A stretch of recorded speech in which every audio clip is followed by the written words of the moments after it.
भारत के इस वक्त इलेक्शन और उसमें कौन कहां पर खड़ा है कि जो इंडिया का इलेक्शन है, द बिगेस्ट इलेक्शन एवर, दुनिया का सबसे बड़ा ये इलेक्शन है and it's likely to be democratic, free and fair election. But everyone knows who is going to win. उनका ये कहना है कि सबको ये पता है कि कौन जीतेगा या कौन जीतने वाला है।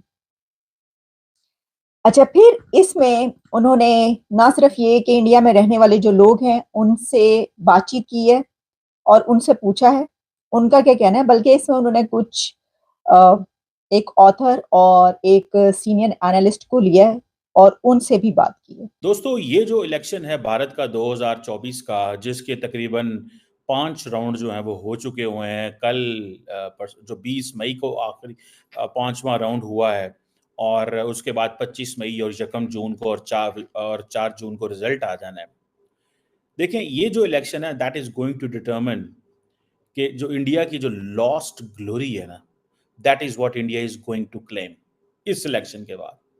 और सारी की सारी जो बीजेपी है और उसकी जो बीजेपी भी फिर आगे से एक आइडियोलॉजिकल पेरेंट ऑर्गेनाइजेशन है RSS, that is their dream moment. उनका ये एक ड्रीम मोमेंट है। जय हिंद दोस्तों। दुनिया के सबसे बड़े लोकतंत्र भारत में लोकसभा चुनाव 2024 अपने चरम पर है। 5 चरण के चुनाव होने के बाद अभी 2 चरण बाकी है और 4 जून को रिजल्ट आना बाकी है। ऐसे में सारी दुनिया में इस बात को लेकर चर्चाएं तेज हो गई है कि इलेक्शन के बाद किसकी सरकार बनने जा रही है। बात करें अगर लोगों की राय की, तो उसमें भारत के अंदर किसी प्रकार का किसी को भी संदेह नहीं दिखता कि पीएम मोदी फिर से तीसरी बार पीएम बनने जा रहे हैं। इसी को लेकर विदेशी मीडिया में भी चर्चा खूब तेज हो गई है। पिछले दिनों ही DW चैनल, जो कि जर्मनी का एक ब्रॉडकास्ट है, उसकी एक डॉक्यूमेंट्री पेश की गई जिसमें पीएम मोदी के पिछले 30 साल का इतिहास बताया गया और उसके कारण गिनाए गए कि क्यों पीएम मोदी तीसरी बार भारत के पीएम बनने जा रहे हैं। दरअसल पीएम मोदी पिछले 30 सालों से भारतीय राजनीति का वो चमकता हुआ सितारा कहे या सूरज है जिसकी रोशनी के आगे दूसरा कोई नहीं टिक पाया। ये सब एक दिन का कारण नहीं है। पीएम मोदी के पीछे इतना चमकने का कुछ कारण अलग अलग किस्म के हैं। दरअसल देखा जाए तो अब भारतीय राजनीति के शीर्ष पर पहुंचने के बाद नरेंद्र मोदी ने जिस तरह भारत को बदल कर रखा, वो अपने आप में एक अनूठा उदाहरण है। 2014 में उनके आने से पहले जिस तरह भारत के लोग घोटालों, बेईमानी या अन्य प्रकार की चीजों से त्रस्त थे, यहां तक कि मनमोहन सिंह जैसे पीएम उनको मिले जो 10 साल जिन्होंने शासन किया, लेकिन उनके पीछे कहीं ना कहीं लोग सोनिया गांधी को सरकार चलाने का जिम्मेदार मानते रहे। इन 10 सालों में यूपीए के हजारों घोटाले दुनिया के सामने आए। साथ ही साथ भारत में आतंकवाद जैसी बीमारी का भी बोलबाला रहा। भारत के नागरिक अपने आप को कहीं भी सुरक्षित नहीं मानते थे। दूसरी ओर पड़ोसी पाकिस्तान जैसे देश भारत के गले की हड्डी बने हुए थे और कई सारे ऐसे मुद्दे थे जिनके कारण भारत में हमेशा लोगों के अंदर एक बेचैनी पाई जाती थी। बहुसंख्यक हिंदू जहां अपने राम मंदिर को लेकर बेचैन थे, वहीं कश्मीर के अंदर धारा 370 जैसी एक चीज जो कश्मीर को भारत से अलग करती थी, उसको लेकर भी लोगों के अंदर एक बेचैनी थी। लेकिन इस भारतीय सूरज ने, भारतीय राजनीति के सूरज नरेंद्र मोदी ने जैसे ही 2014 में शीर्ष पर कदम रखा, इन सब समस्याओं से भारतवासियों को छुटकारा मिलना शुरू हो गया और उन्होंने इसके बारे में अब बेचैन अपनी जनता को कहीं ना कहीं राहत देनी शुरू कर दी। इसमें उनकी कल्याणकारी योजनाओं का भी बहुत बड़ा हाथ रहा। जन धन खाते खुलवाना, गरीब को बैंक से जोड़ना और उसके बाद उज्ज्वला जैसी योजनाएं चलाकर घर घर में चूल्हा जलाना, डायरेक्ट बेनिफिट स्कीम जैसी चीजें लाकर उन्होंने ये साबित कर दिया कि अगर दृढ़ शक्ति और दृढ़ संकल्प इंसान के अंदर हो तो वो कितनी भी बड़ी समस्या को हल कर सकता है। वही धारा 370 जैसी धारा को शांतिपूर्वक हटा देना भी मोदी की बड़ी उपलब्धियों में रहा। वहीं राम मंदिर का झगड़ा हमेशा हमेशा के लिए खत्म करना भी मोदी की उपलब्धियों में गिना जाएगा। आम आदमी तक, आखिरी सीढ़ी तक खड़े आदमी तक गवर्नमेंट की योजनाओं का लाभ सीधे सीधे पहुंचाने के काम को जहां नरेंद्र मोदी ने बखूबी अंजाम दिया, ये भी एक दुनिया के लिए हैरान कर देने वाली बात है। वहीं युवाओं के लिए या पूरे भारत के लिए डिजिटल इंडिया जैसा प्रोग्राम जो दुनिया में आज एक अजूबा बन गया, वो भी नरेंद्र मोदी के देन माना जाएगा। कहीं ना कहीं उससे इतनी बड़ी राहत मोदी ने जो है देश को दी कि लोग इस बात को मानने लगे कि पीएम मोदी का सितारा शायद ही कभी अस्त हो। लेकिन जैसा कि होता है, एक समय आता है जब सभी को ढलना होता है। नरेंद्र मोदी भी शायद आयु के उस दौर में प्रवेश करने जा रहे हैं जहां उसके बाद उनके लिए आगे राजनीति करना मुश्किल होगा। अब दुनिया ये देखने के लिए उत्सुक है कि अपने तीसरे कार्यकाल को पीएम मोदी किस तरह यादगार बनाते हैं। उनके 2 कार्यकाल भारत में कभी भुलाए नहीं जा सकते, चाहे वो तरक्की का मामला हो या आतंकवाद से निपटने का मामला हो या दंगे जैसी बीमारी को जड़ से उखाड़ने का मामला हो या फिर क्षेत्रवाद पर लगाम लगाना। ये सब पीएम मोदी ने अपने 2 कार्यकालों में करके दिखा दिया। अब तीसरे कार्यकाल के लिए उनसे भारत की उम्मीदें और ज्यादा बढ़ गई और इसमें तो कोई शक नहीं रह गया कि वे तीसरी बार फिर पीएम बनने जा रहे हैं। दरअसल इसके बारे में भारत का जन जन इस बात को मानता है। आगे वीडियो में इसी पर इंटरनेशनल मीडिया, खासकर पाकिस्तानी मीडिया को सुने। आपसे गुजारिश है कि वीडियो को लाइक व शेयर करना ना भूले। धन्यवाद। कि वो जरा तज्जिया करें, वो बताएं कि ये क्या है, क्या फिनोमेना है ये जो मोदी का फिनोमेना है। तो जैसा मैंने आपको कहा कि उसका रिजल्ट यही निकला कि दिस इज हिम। और इस डॉक्यूमेंट्री में मौजूद लोगों का यही कहना था कि देयर इज नो ऑल्टरनेट, नजर नहीं आ रहा ऐसा कि कोई अच्छा। फिर उसमें उन्होंने कुछ ऐसे क्लिप्स चलाए नरेंद्र मोदी साहब के, जिसमें उन्होंने कहा कि जब आजादी के 100 साल जो हैं वो मनाएगा 2047 की उन्होंने बात की, तो उन्होंने कहा कि मेरा देश विकसित भारत बन के रहेगा। ये जो उनकी एक कैंपेन है उसकी बात की जा रही है। अच्छा, अब इसमें जो जिन लोगों से उन्होंने बात की, जो कि भारतीय अवाम है वहां पे, इंडिया के जो लोग हैं, उसमें उन्होंने ये कहा, यानी एक बहुत ही जिसे कहते हैं कि आम से जो लोग होते हैं, मासेस, उनसे भी बात की, तो उसमें उनका ही कहना था कि देखिए कैसे उन्होंने डिजिटल इंडिया कर दिया, हर चीज डिजिटाइज कर दी, हर चीज जो पेमेंट है वो मशीन्स पर आ गई, ये कितना बड़ा कमाल किया।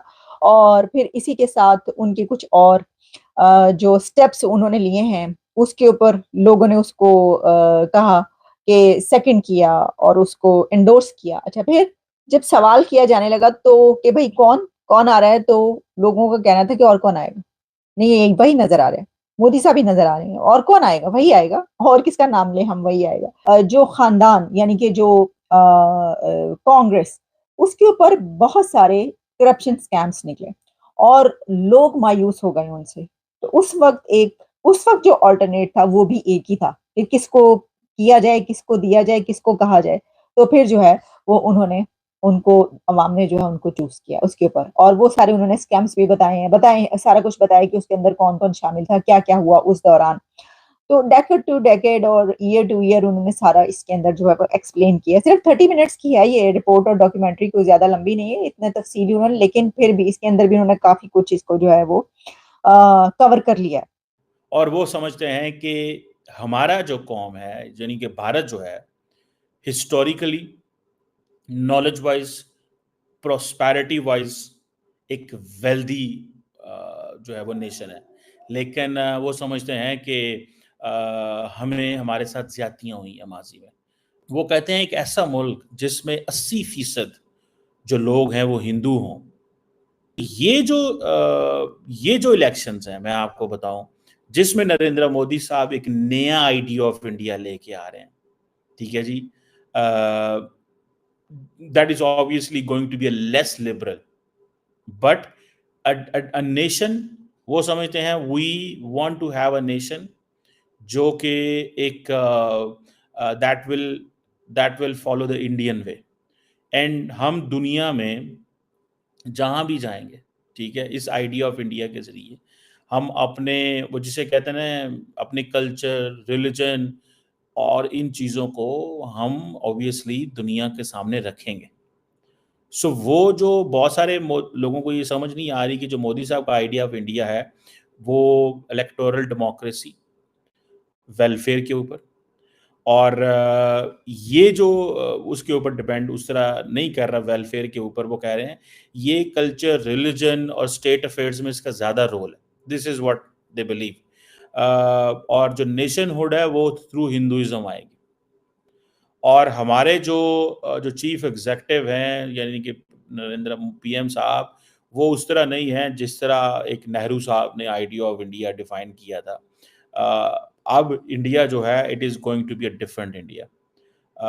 सो इस चीज़ को ज़हन में रखें कि they are explaining the word कि हम अब वो नहीं है जो हम पहले थे। अब दुनिया हमारे पास आ रही है और दुनिया हमें ज्वाइन कर रही है। आरएसएस के वॉलंटियर्स हर जगह हैं, जो पर्टिकुलरली जो वेस्टर्न वर्ल्ड के अंदर सारे के सारे हिंदूज बैठे हुए हैं। They are buying what prime minister Modi is doing.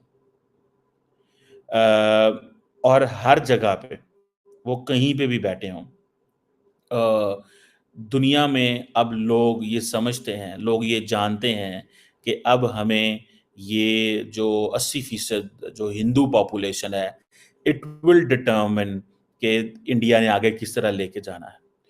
आपने पाक मीडिया को सुना, दरअसल उसका कहीं ना कहीं ये भी मानना है कि पीएम मोदी आने वाले कार्यकाल में हिंदुत्व के विचार को आगे बढ़ाएंगे। दरअसल ये बात पीएम मोदी हो या आरएसएस, उन्होंने कभी नहीं छुपाई कि हिंदुत्व ही वो चीज है या वो बात है या वो जीवन शैली है या वो जीवन पद्धति है जो भारत को जोड़कर रखती है और भारत को एक भारत श्रेष्ठ भारत की तरफ ले जाती है। हिंदुत्व को लोग जहाँ पे हिंदू मुसलमान से जोड़कर देखते हैं, उसी को पीएम मोदी से लेकर आरएसएस तक ये क्लियर कर दिया गया है कि ये कोई धार्मिक मसला नहीं है।